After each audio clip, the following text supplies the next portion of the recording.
अब पाकिस्तान पर भी प्रेशर हो गया है, वहाँ की जनता को भी दिखाना पड़ेगा जो पाकिस्तान के प्रधानमंत्री हैं। इसकी वजह यह है कि मोदी अपनी विश्वसनीयता खो चुका है। ये भी एक चिंता का विषय है और इस पर सोचना चाहिए, सेना को सोच ही रही होगी। मोदी की छवि देश में बहुत सारे लोगों में, खुद मैं भी उसमें शामिल हूँ, एक जुमलेबाज और हवाबाज प्रधानमंत्री की बन गई है।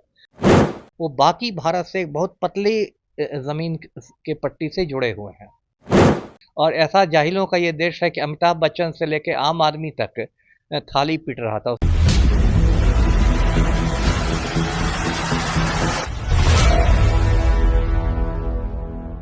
पहलगाम में हुए आतंकी हमले के जवाब में भारतीय सेना ने ऑपरेशन सिंदूर को अंजाम दिया। पाकिस्तान त्राहिमाम कर रहा है और अब सब लोग जो है वो भारतीय सेना और केंद्र सरकार को जो है अप्रिशिएट कर रहा है। लेकिन अब कई सारे सवाल भी उठने लगे हैं।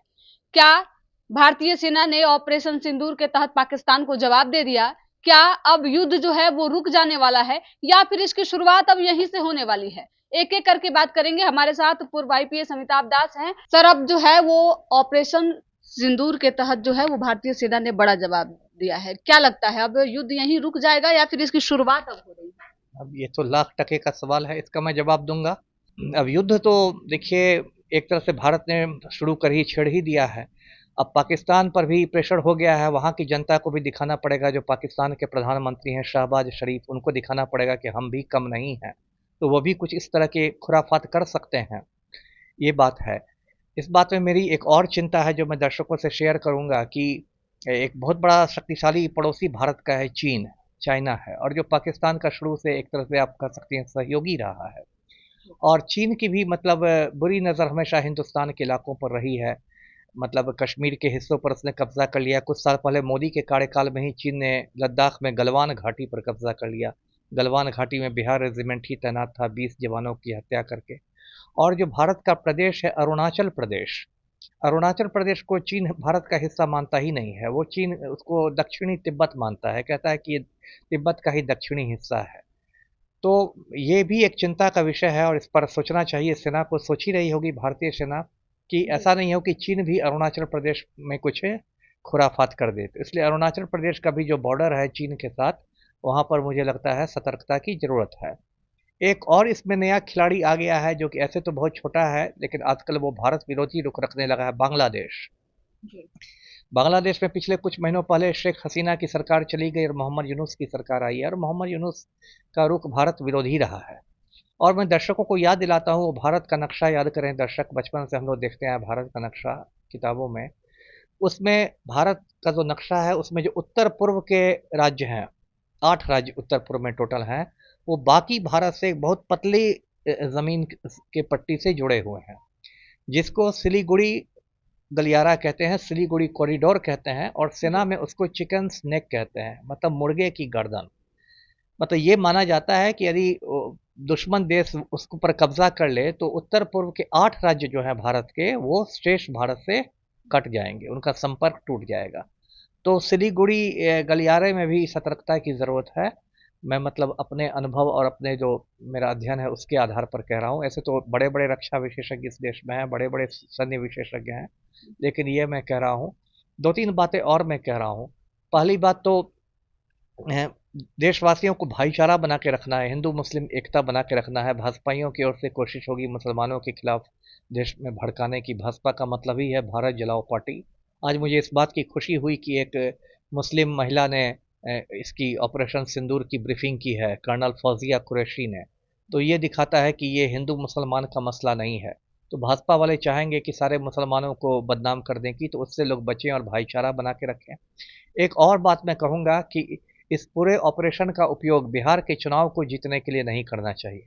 कहीं ना कहीं ऐसा लग रहा है शुरू के दिन से ही, पहलगाम जिस दिन हुआ उसी दिन से, कि मोदी और पूरी भाजपा जो है वो इसका इस्तेमाल बिहार चुनाव को जीतने के लिए कर रही है। जैसे कि 22 तारीख को पहलगाम कांड हुआ तो कायदे से देश के प्रधानमंत्री को पहलगाम जाना चाहिए था, कश्मीर जाना चाहिए था।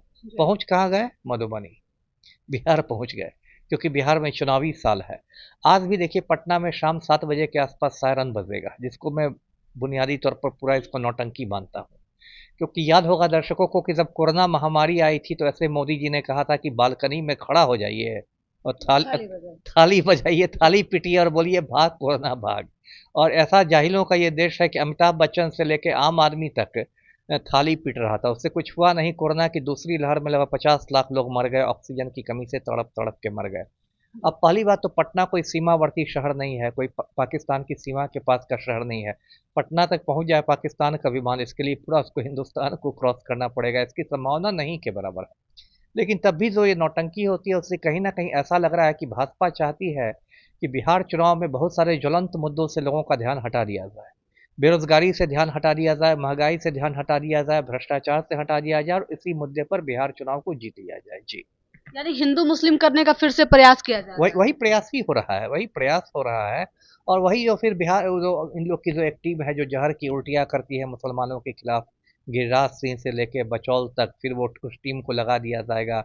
ये लोग मुसलमानों की देशभक्ति पर सवालिया निशान लगाएंगे, मुसलमानों को गद्दार दिखाना चाहेंगे, हिंदुओं को भड़काएंगे, और चाहेंगे किसी में बिहारी मतदाता बीपीएससी अभ्यर्थियों का दर्द भी भूल जाए, टीआरई वालों का दर्द भी भूल जाए, सब बेरोजगारी भूल जाए, गैस सिलेंडर का दाम भूल जाए, और उसी पर भाजपा की नैया पार हो जाए। जी, अच्छा सर, आपने कहा कि अगर आतंकियों को मारा गया हो तो, लेकिन अब केंद्र सरकार जो है ये दावा कर रही है कि आम लोगों को पाकिस्तान में नुकसान नहीं पहुंचाएगा। 9 अलग-अलग ठिकानों पे जो बमबारी हुई है, जो हमले हुए हैं, उसमें सिर्फ आतंकियों को ही मारा तो गया ये है। अच्छी बात है, अच्छी बात है। देखिए, मैं आपको बता दूं, दर्शकों को भी बता दूं कि युद्ध का भी एक आचार संहिता होता है ना? और इस पर बहुत सारी अंतर्राष्ट्रीय संधियां हैं, अंतर्राष्ट्रीय समझौते हैं।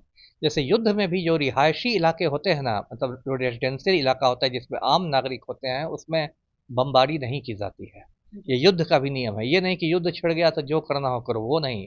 क्योंकि दुनिया एक मतलब सभ्य देश है दुनिया में, तो बहुत सारी अंतर्राष्ट्रीय संधियां, अंतर्राष्ट्रीय समझौते हैं जो युद्ध का भी एक आचार संहिता बनाती है। युद्ध में भी जैसे कि आप अस्पताल पर बम नहीं गिरा सकते, है ना? युद्ध में भी यदि रेड क्रॉस का एम्बुलेंस आया है और वो घायलों को ले जा रहा है, तो उस एम्बुलेंस को आप निशाना नहीं बना सकते। युद्ध की भी एक आचार संहिता होती है, तो यदि भारत सरकार उसका पालन कर रही है तो अच्छी बात है। जी, अच्छा, ये हमले जब हुए हैं भारत के द्वारा किए गए हैं, इसके बाद से जो पक्ष विपक्ष सभी लोग जो है अप्रिसिएट कर रहे हैं। वही कुछ लोग अभी भी सवाल उठा रहे हैं कि क्या वाकई ये हमले हुए हैं या फिर सिर्फ एक तरीके से दिखाया जा रहा है, ये साजिश है, ये भी इसकी वजह यह है कि मोदी अपनी विश्वसनीयता खो चुका है ना? जी। मोदी की छवि देश में बहुत सारे लोगों में, खुद मैं भी उसमें शामिल हूँ, एक जुमलेबाज और हवाबाज प्रधानमंत्री की बन गई है, जो बातें कम करता है और हल्ला ज़्यादा करता है। जैसे गांव में जब नई नई बहू आती है ना, तो रोटियां कम बेलती है, चूड़ियां ज़्यादा खनकाती है, जिससे आस पड़ोस के सबको लगे कि बहू तो बहुत काम करने वाली आई है। तो मोदी जी का भी कहा है कि काम इतना करो और हल्ला खूब कर दो। इसके लिए गोदी मीडिया में इनके दलाल सब तो पहले से बैठे हुए हैं, जो कि इनकी हर बात को मास्टर स्ट्रोक कहते हैं। अब 10 दिन पहले तक पूरी भाजपा जातीय जनगणना का विरोध कर रही थी और कह रही थी कि राहुल गांधी हिंदुओं को बांटने की साजिश कर रहे हैं, और अचानक मोदी जी ने पलटी मारी और जाति जनगणना का ऐलान कर दिया और सारे भाजपाई करे तो मास्टर स्ट्रोक हो गया। तो चूंकि मोदी की विश्वसनीयता खत्म हो गई है, इसलिए भी लोग सवाल कर रहे हैं कि आपने कुछ सच में सर्जिकल स्ट्राइक किया है कि ये फर्जिकल स्ट्राइक है। इस तरह की बातें सोशल मीडिया पर आ रही हैं। जी, अच्छा, इस पूरे मामले में सर नेहा सिंह राठौर को भी खूब ट्रोल किया गया। कभी कहा गया कि पाकिस्तान का जो है वो समर्थन कर रही है, उनका वीडियो खूब शेयर हुआ। अब जो है वो नेहा सिंह राठौर वो सेना को जो है वो धन्यवाद दे रही हैं। नहीं नहीं, देखिए इसको लेकर भी विवाद हो रहा इस पर भी मैं बोलना चाहता था। देखिए, पिछले कुछ समय से इस देश में एक ऐसा ट्रेंड बना है कि राष्ट्रीय सुरक्षा के नाम पर लोकतंत्र का गला घोंटा जा रहा है। जैसे नेहा सिंह राठौर, जो कि एक बड़ी भोजपुरी गायिका है, बहुत बहादुर लड़की है, उसने कुछ सवाल किए तो उस पर देशद्रोह की धाराएं लगा दी गई। अब बताइए देशद्रोह इसमें कहाँ से हो गया? अब देखिए, आज सुबह हमसे खबर आ रही, पता नहीं कितनी सही खबर है, कि पुण्य प्रसून वाजपेयी के यूट्यूब चैनल को बंद कर दिया गया है। इसके पहले एक बहुत बड़ा यूट्यूब चैनल था 4 PM, संजय शर्मा चलाते थे, उनको बंद करने की बात थी। वो सुप्रीम कोर्ट चले गए हैं, उनका केस कपिल सिब्बल लड़ रहे हैं। तो मेरा ये कहना है कि देश, देखिए, इस पवित्र संविधान से चलता है। ये भारत का संविधान है मेरे हाथ में, और इसकी धारा है 19, आर्टिकल 19 हर भारतवासी को अभिव्यक्ति की स्वतंत्रता देता है, और वो हर भारतीय नागरिक का मौलिक अधिकार है। उसको नरेंद्र मोदी का परदादा नहीं छीन सकता। लेकिन ऐसा इस देश में ऐसे माहौल बनाया जा रहा है कि लगता है कि जैसे उत्तरी कोरिया में पगला तानाशाह है किम जोंग उन, लगता है कि उसकी आत्मा मोदी के शरीर में प्रवेश कर गई है और मोदी भी तानाशाह बनने की कोशिश कर रहे हैं। नेहा सिंह राठौर ने कुछ गलत नहीं किया था, सवाल पूछना लोकतंत्र में हर का हक है, लेकिन जिस तरह से उसको ट्रोल किया जाने लगा था, उसको उसके बारे में अश्लील बातें की जाने लगी थी, भद्दी बातें कही जा रही थी, उससे दिखा दिया मोदी के दलालों ने कि ये लोग कितने गिरे हुए लोग हैं।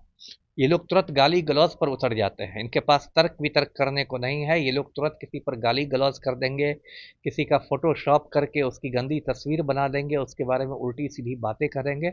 तो ये बात गलत है। ठीक है, मतलब सर्जिकल स्ट्राइक आतंकवाद पर होना चाहिए, लोकतंत्र पर नहीं होना चाहिए। जी, सर्जिकल स्ट्राइक जो है वो आतंकवाद पे होना चाहिए, लोकतंत्र पे नहीं होना चाहिए। हमारे साथ पूर्व आईपीएस अमिताभ दास थे। पहलगाम में हुए आतंकी हमले को लेकर हम बातचीत कर रहे थे। पहले पहलगाम में आतंकी हमला होता है, उसके बाद रातों रात जो है वो भारतीय सेना के द्वारा ऑपरेशन सिंदूर को अंजाम दिया जाता है और सुबह से ही इस बात की खूब चर्चा हो रही है। एक तरफ जहां पक्ष और विपक्ष प्रधानमंत्री और भारत की सेना को जो है अप्रिशिएट कर रहा है, तो वहीं दूसरी तरफ अब सवाल भी उठने लगे हैं कि क्या ये जो आप हमला करने की बात कर रहे हैं, जो स्ट्राइक की आप बात कर रहे हैं, वाकई हुआ है या फिर चुनाव को लेकर इस तरीके की जुमलेबाजी एक बार फिर से परोसने का प्रयास किया जा रहा है। क्या कुछ कह रहे थे अमिताभ दास, आप साफ तौर पर सुन रहे थे। आप अपनी प्रतिक्रिया एक कमेंट बॉक्स में जरूर दीजिएगा। धन्यवाद।